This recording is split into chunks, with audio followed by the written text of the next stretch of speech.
We looked at this two ring, RR robot. Now, that is, it reference to be by keeping these graphics in mind. Let us try to define what kinematics is first. Robot kinematics. And let's read this rather long or longish sentence and let's try to decode what it means. Robot kinematics studies the relationship between the dimensions and connectivity of kinematic chains and the position, velocity, and acceleration of each of the links in the robotic system. Okay. There's a comma. Let's stop here and let's try to see what it means. Kinematic chains. We mentioned this. We said there are kinematic chains, open kinematic chains, and closed kinematic chains. What are kinematic chains? Kinematic chains are links connected to each other by joints. And there is a relationship between the position. Let's first look at the position. Because before finishing the first part of the lecture, we said, where is the position of the end effector? What are X and Y in this kinematic chain? So, this is a study area of kinematics. So, it is saying that the connectivity means how the links are connected, with what types of joints are connected. But we already know from the geometry, if I go back here, connectivity of the joints, of the links connected by joints form the kinematic chain. This is an open kinematic chain because one end is free to move. If this was also fixed, this would be a closed kinematic chain. So it says kinematics looks at the position, the relationship between the position, X and Y, and the links and joints. Let's read it again. Robot kinematics studies the relationship between the dimensions or coordinates and connectivity of kinematic chains. If I actually establish the relationship between the position and these links, of course, velocity and acceleration follow straightforward by taking derivatives. Then comes, why are we doing this? We are doing this in order to plan and control movement and to compute actuator forces and torques. It is stopping from saying that we are computing actuator forces and torques, because computing the actuator forces and torques is not the subject of kinematics. It is the subject of what? Dynamics. Okay, but kinematics helps. Without kinematics help, we cannot, dynamics cannot solve this problem. So in order to plan and control movement, so all types of things related to movements are in the scope of kinematics. It also helps to compute actuator forces and forces and torques, but it stops there. It leaves the room to dynamics. Okay, this is what is hidden in this, behind this definition. Okay, kinematics means we are dealing with spatial descriptions. Spatial, what does the term spatial mean? Spatial comes from space. It has been derived from space. So it is something related to space. Because here you see in the picture a mechanism which acts in space. We describe the task in space, then we talk about the transformations. Let us stop at the transformations. Because we describe the task. How do we describe things? We usually describe the task in accordance with this end effector's endpoint. So go somewhere from here and weld it or apply paint to it. What does it mean for the motor here or for the motor here?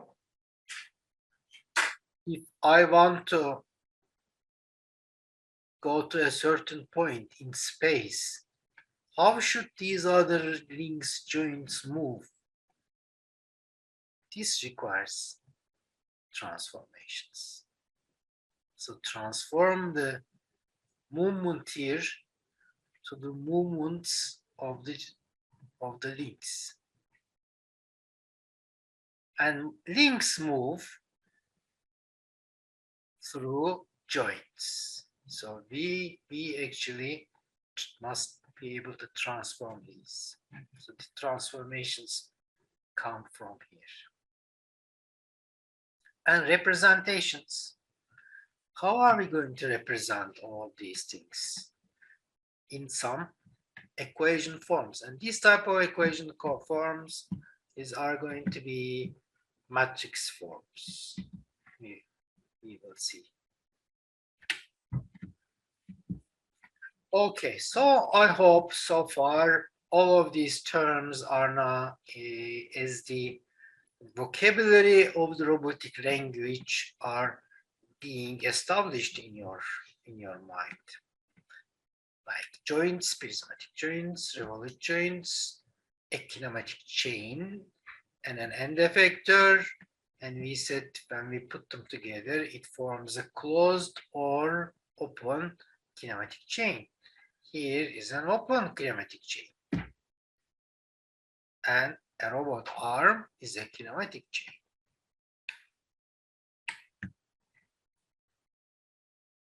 Let us now talk about the parameters. We mentioned about representations. We mentioned about task description in space. We mentioned about transformations, and we mentioned about representations. We represent by using parameters. And here we have a new definition now, configuration parameters. How do we determine the configuration parameters? Here, this is very tricky. Why? Because there may be too many parameters involved in our equations if we are not careful. And this may really make the tasks very complicated, and you may say, oh, wow, this is too difficult, sir. I want to drop this course. But the difficulty starts if we are not careful about choosing the parameters. Therefore, we should be able to select the parameters in such a way that this problem is going to be is going to be made as simple as possible. We have now 3 lines, or in more mathematical terms, 3 vectors shown here. Why not 2 or 1 or 4, but 3? To think that in 2 dimensions, to describe something in 2 dimensions, for instance, a line, we need 3 points. We need 2 points. So 2 vectors may be enough. But when it comes to something in space, in 3 dimensions, when I am going to need at least 3 points. Each point, if I am actually showing each point by a vector, to represent something solid, I need at least 3 vectors. That's why we have got these 3 lines. And we had already mentioned about the degrees of freedom. Now we have a new definition, generalized coordinates. I mean, generalized coordinates is a fancy term, but usually it means, I mean, these coordinates can be coordinates like polar coordinates, where radiuses and angles come into play. Cartesian coordinates like x and y and z. If I am using a combination of these, then I call them generalized coordinates. And if I am careful in choosing them, they may all be independent. For instance, in describing a solid object, three like this, three vectors may be enough. But if and we call them all independent, they are not dependent upon each other. I can use a fourth one, but it's going to be dependent because it is relationship where it is and what it is doing is going to be dependent on the other three. So if everything I choose is independent, then I call them the generalized coordinates. And the generalized coordinates, the number of generalized coordinates is the number of degrees of freedom. Okay, let's look more closely to this. I know that these concepts take some time to be actually based in our minds, and we need to repeat it and we need to look at it from the different angles. I mean, just defining it in English terms is not enough to actually digest it. Generalized coordinates. How many generalized coordinates does a solid in space have? Generalized coordinates we said are independent coordinates. And any solid in the space has got 6 basic movements. It can do 3 rotations and 3 translations. Just imagine, visualize an aircraft flying. It can go in X, Y, Z directions, and it can rotate about X and Y and Z coordinate axes. And any motion of aircraft can be defined like this. And that's why any simulator, any flight simulator which simulates the motions of an aircraft must have and okay, so the generalized coordinates for an aircraft, for instance, are 6. If I add a 7th coordinate, it's going to be dependent upon these 6, the previous 6, and we said in the definition, the generalized coordinates must be independent. Therefore, the 7th one is not counted as a generalized coordinate. Okay, so any element in this chain, any part of this chain is defined by 3 rotational and 3 translational coordinates as long as it is free in space. But in this case, it is not free. For instance, look, it is chained. This is a chain.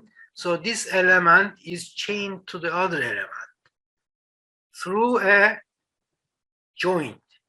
And this joint is a revolute joint with 1 degree of freedom, which means it is allowing this link to move only, to make only a rotational movement with respect to this one, and because this joint allows only 1 degree of freedom. Therefore, suddenly degrees of freedom of this element has decreased from 6 to 5, 6 to 1. In other words, this joint put 5 constraints on this link. So we have another now definition, constraint. We all have constraints, okay? We are not free to do everything. some things constrain us. So similarly in robotic systems, there are constraints. These constraints are imposed by the joints. And how many constraints just does the joint impose upon the element? It depends on how many basic rotations or translational movements this is allowing. If it is allowing only one rotation, by one rotation I mean rotation about only one axis, then that means it is imposing 5 constraints. So the degrees of freedom of this element is decreasing from 6 to 1.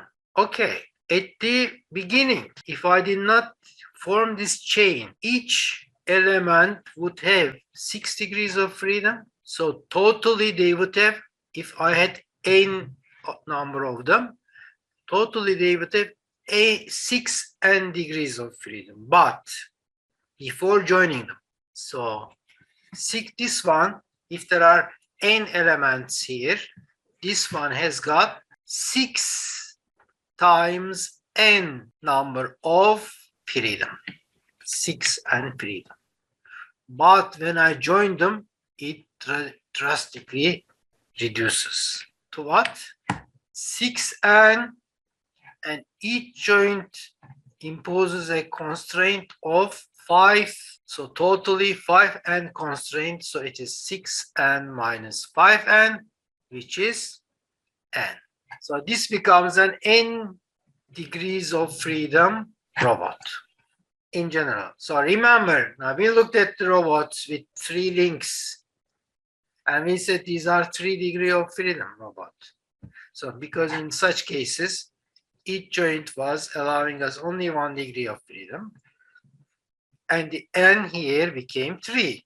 So this is a 3 degree of the freedom robot. These are the representations. Now let's talk about the transformations, because we, in these special relationships, we said we also talked about transformations.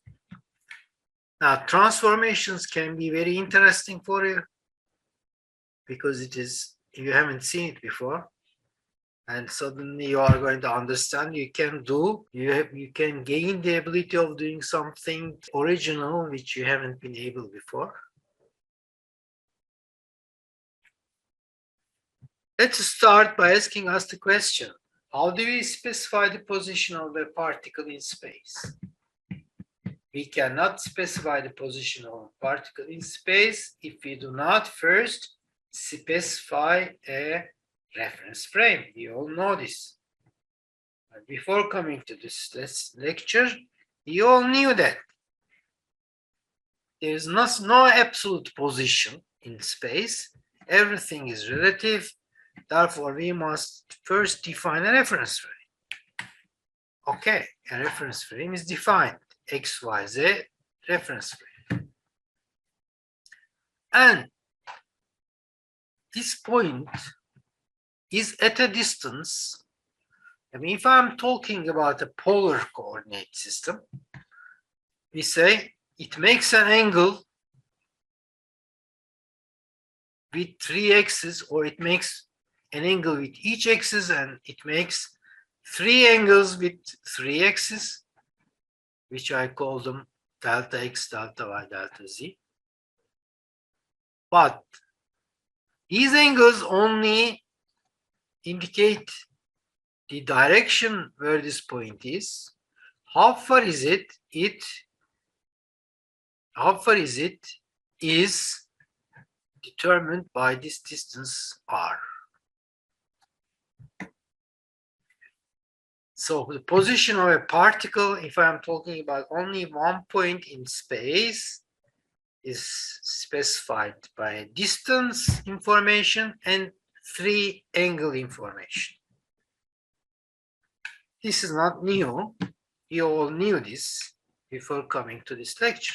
And if I transform this information into projections on the X, Y, Z axis, then from polar coordinates we go into what we call Cartesian coordinates. So in space, a point in space is defined by a vector. If I am presenting the line in space, I need two vectors. If I need a solid object, I need three vectors. And that's why we used three blue vectors in one of the previous slides. Okay, so there is a one-to-one correspondence between the x, y, z Cartesian coordinates and the angles and distance information. How do we represent this mathematically? We use a matrix, vector matrix notation. It is either in x, y, z Cartesian coordinates or in polar coordinates, and these cosine delta x, cosine delta y, and cosine delta z are called direction cosines. Okay, but now comes the question. I represent or define this point with respect to this coordinate frame, and if there is another coordinate frame, what am I going to do? And this is a very legitimate question in robotics, because we've already told in the part one of this lecture that there are fixed coordinate frames like this, and there are moving coordinate frames like this. So while it is the same point, but it is represented totally differently, or totally different numerical terms with respect to these two reference frames. Okay, this V1 is the vector with respect to the first reference frame. V2 is another vector with respect to the second reference frame. Now, if I know where the base of this vector is with respect to the base of the other vector, I can also go from the first reference frame to the second and go to this point, or vice versa, from the first reference frame or second reference frame to the first and to this point. Okay, these are mathematically done by transformation equations or transformation representations. And we need to do this. For instance, look at an airplane again. And in robotics, we borrowed many things from aerospace engineering. Thanks that aerospace engineers developed much of the mathematics, because aerospace engineering is older than robotic engineering. And thankfully, they developed much of the mathematics we can readily use in robotics. And that's why in teaching this stuff, we give reference frequently to aerospace engineering and to aircraft. And also robotics now borrow this type of mechanisms, because early robots were all confined to the surface. Now we have got flying robots, and flying robots are very similar to aircraft. And all those dynamic and kinematic methods developed for aircraft are readily available for use, for instance, in drones. And there is the tangible examples of these two coordinate systems, moving coordinate systems and stationary coordinate systems. Where is my aircraft? At what coordinates is it at the moment? This is presented by an inertial frame, which is fixed on the Earth. Okay, how is my aircraft moving? Is it rotating? Is it at horizontal orientation? And this is defined with respect to another reference frame which are established on the aircraft, and this is called, the first one is established on the, fixed on the inertial space that's on Earth. That's why here it's called I, and the other one is fixed on the aircraft. That's why it's called body frame, or which is fixed. And there are translations and rotations of this aircraft with respect to the inertial frame. And in aircraft convention, so this is X direction. If this is X, this is Y, this is Z. So the Z, it always shows downwards in aerospace convention. It is the opposite direction of, I mean, if I was talking about the coordinate systems in another field of engineering, Z would be upwards. But in aircraft dynamics, it is usually shown like this. So here also it's shown. Common convention is, in the common convention, Z is up. In the aircraft convention, it is down. Okay. Now the point then, any point, is to be shown with respect to two coordinate systems. One is the body fixed coordinate system. The other one is the inertial coordinate system. And there is a vectoral relationship between these. Therefore, if I am specifying it one with respect to one, and if I know one coordinate with respect to the other, then I can transform this by using vector mathematics. Vector matrix representations are going to be used for this. Now, let's now look at the rotational transformations. And 10 minutes later, we are going to give our second break. Checking the time, so not to lose our break. Okay, any solid object like this, for instance, if I have this here on dB, a solid object, how can I get from dB to A? And you can easily see that this is by rotation. By a rotation about the z-axis, you can actually go from one position to the other.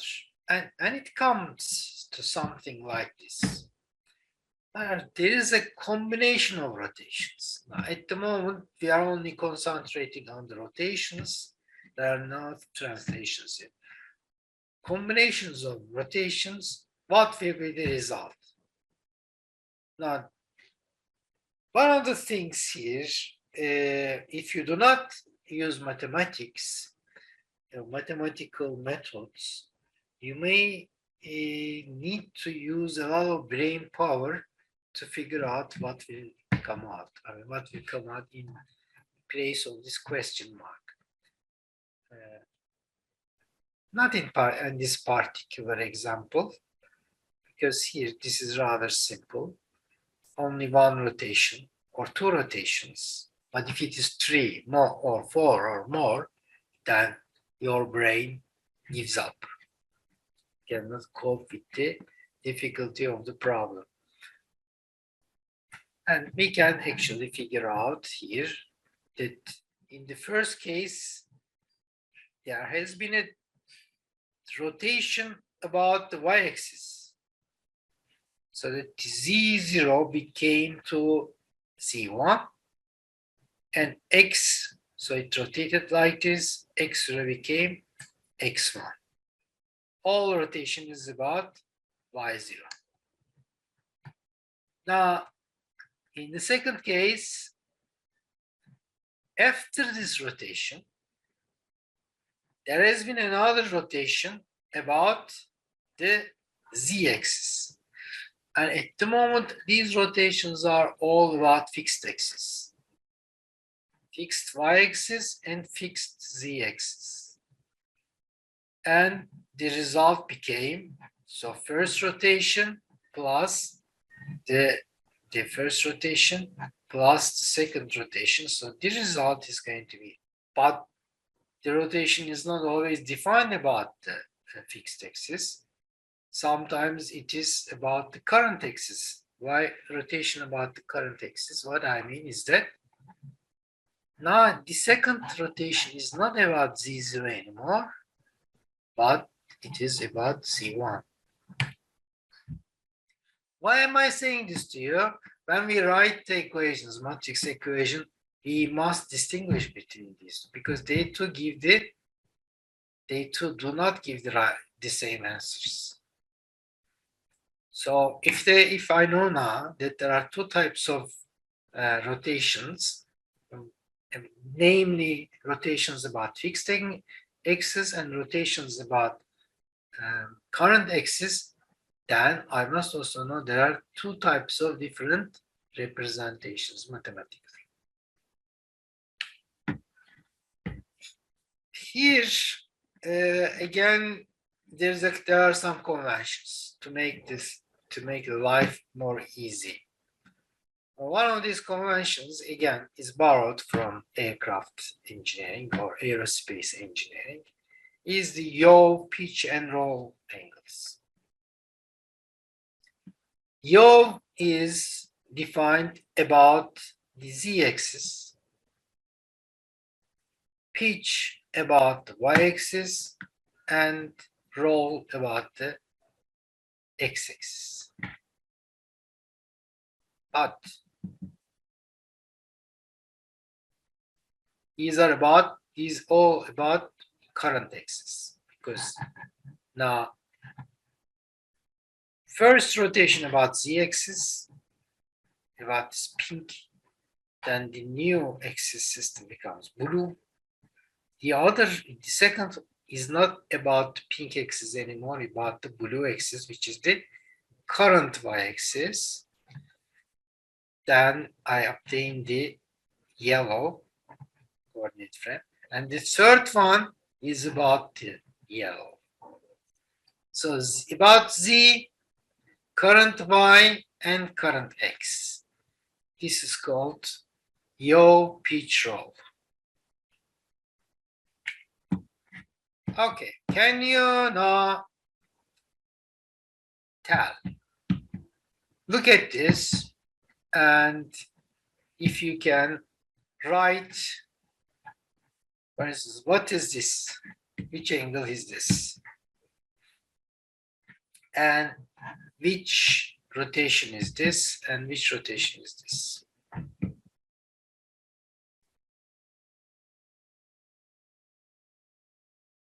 So this is the original position, or original orientation of the aircraft. Whereas in this case, about which axis is motion? It is about the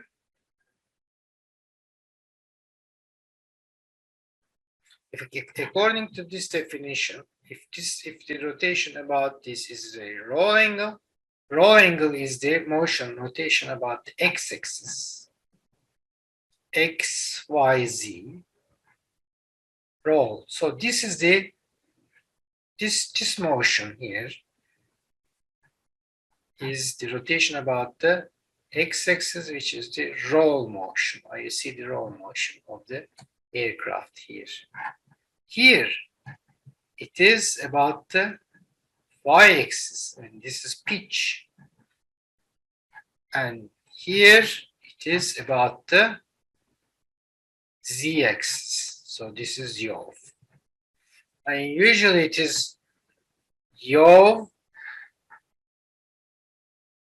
pitch, and roll, but I gave this in mixed order here. This is roll, this is pitch, and this is yaw. So let us stop here.